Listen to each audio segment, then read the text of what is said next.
Un exemple de mouvement involontaire, le réflexe myotatique.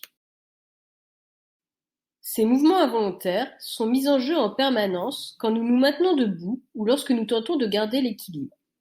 Ceci est permis par la contraction permanente et coordonnée de nos muscles.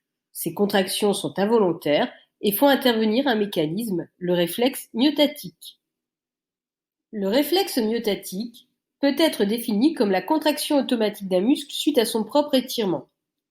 Ce sont les tests pratiqués par les médecins pour vérifier l'intégrité du système nerveux, comme par exemple le réflexe myotatique achilléen, provoqué par un choc sur le tendon d'Achille et à l'origine d'un mouvement d'extension du pied.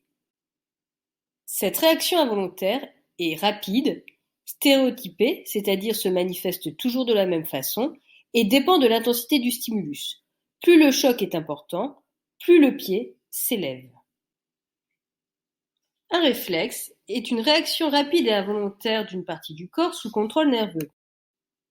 Un réflexe est toujours provoqué par un stimulus perçu par un récepteur sensoriel qui élabore un message nerveux afférent véhiculé par un neurone jusqu'au centre nerveux intégrateur. Celui-ci élabore un message nerveux efférent véhiculé par un neurone jusqu'à un effecteur à l'origine de la réponse.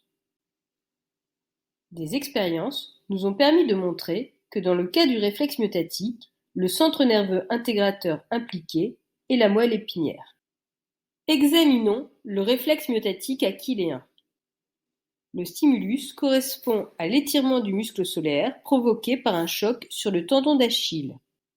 Cet étirement est perçu par le fuseau neuromusculaire qui joue le rôle de récepteur sensoriel. Il est composé d'une fibre musculaire modifiée autour de laquelle vient s'enrouler la dendrite du neurone sensitif. Ce récepteur élabore alors un message nerveux sensitif véhiculé par le neurone sensitif ou neurone en T, dont le corps cellulaire est localisé dans le ganglion rachidien. Dans la substance grise de la moelle épinière, l'information est transmise au corps cellulaire du motoneurone, au niveau d'une synapse neuroneuronique.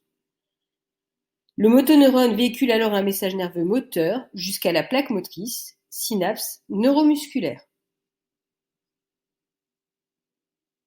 Ceci provoque alors la réponse, c'est-à-dire la contraction du muscle à l'origine d'un mouvement d'extension du pied.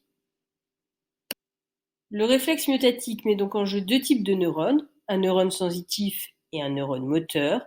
Il est donc qualifié de réflexe monosynaptique.